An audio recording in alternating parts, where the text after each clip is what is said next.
क्या आप जानते हैं 1700s में इंडिया दुनिया का सबसे अमीर देश था, जहां इंडिया के पास पूरे वर्ल्ड की 27% जीडीपी थी।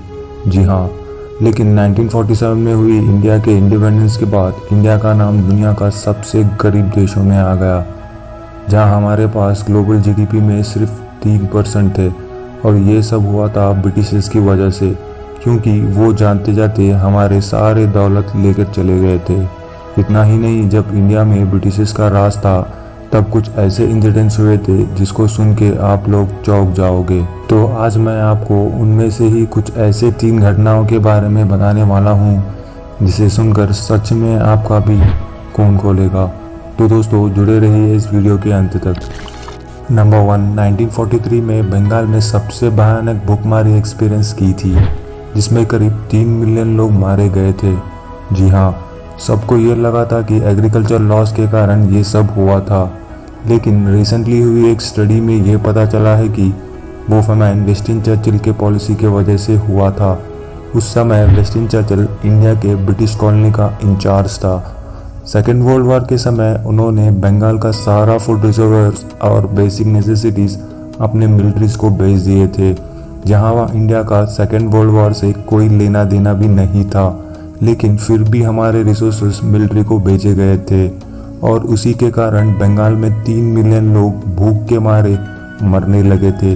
जब चर्चिल को इसके बारे में पूछा गया था तब उन्होंने कहा कि वो इंडिया से बहुत नफरत करते हैं, क्योंकि यहाँ लोग जानवर जैसे रहते हैं और भूखमरी के जिम्मेदार भी वो खुद है, क्योंकि इंडियंस रैबिट की तरह रिप्रोड्यूस करते हैं। और ऐसे ही झूठे इल्ज़ाम लगाकर ब्रिटिशर्स ने बंगाल के 3 मिलियन लोगों की जान ली थी।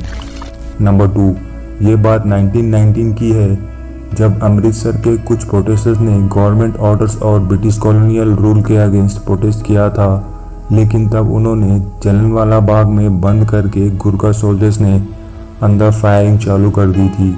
ये सारे orders British army officer brigadier Reginald Dyer ने दी थी, जहां उन्होंने तब तक फायरिंग करने के लिए बोला था कि जब तक कि सारे लोग मारे ना जाए। इस हादसे में सिर्फ 10 मिनट में ही कुछ हज़ार प्रोटेस्टर्स की जान चली गई थी और 1,500 लोग इंजर्ड भी हुए थे। ये इंडिया में हुआ बहुत बड़ी भयानक इंसिडेंट था, और वहीं British public brigadier Reginald Dyer को हीरो समझने लगे थे, जिसके लिए उन्होंने 26,000 यूरोज भी ब्रिगेडियर को इनाम के तौर पे दिए थे। नंबर 3, 1843 में जब इंडिया में रेलवे कंस्ट्रक्शन हो रहा था तब गवर्नर जनरल चार्ल्स हार्डिंग ने यह कहा था कि रेलवेज इंडिया के लिए बहुत बेनिफिशियल होंगे, लेकिन इंडिया में रेलवेज बनाने के लिए उनका असली मकसद ये था कि वो इंडिया के सारे नेचुरल रिसोर्सेज जैसे कि कोल, आयरन ओर और कॉटन जैसी चीज़ ब्रिटिश में ट्रांसपोर्ट करना चाहते थे, ताकि वो उनके फैक्ट्रीज में ये सारा सामान यूज़ कर सके। और उससे भी बड़ी बात तो यह है कि रेलवे कंस्ट्रक्शन के लिए लगने वाले सारा पैसा इंडियंस के टैक्स में से लिया गया था। जी हाँ, यानी हमारे ही पैसों से रेलवेज बनाकर खुद फ़ायदा उठा रहे थे। साथ ही इंडियंस को फर्स्ट क्लास कंपार्टमेंट में अलाउ ही नहीं किया जाता था, और फर्स्ट क्लास कंपार्टमेंट के बाहर यह लेवल लगा होता कि dogs and Indians are not allowed. और सबसे बुरी बात तो यह है कि हमारे साथ ये इतना अन्याय करने के बाद भी ब्रिटिशर्स को आज भी प्राउड फील होता है। ब्रिटिश पब्लिक में हुई एक पोल में ये पता चला था कि 43% लोग उन्होंने किए पाप को अच्छा बात मानते हैं, और सिर्फ 19% लोग ही है इस बात को गलत मानते हैं।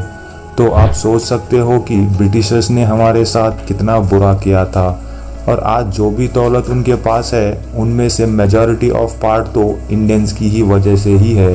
पर दोस्तों सुनकर तो बुरा लगता है, बट ये फैक्ट है। वीडियो अच्छी लगे तो लाइक, शेयर और कमेंट करना ना भूले। मिलते हैं अगले वीडियो में।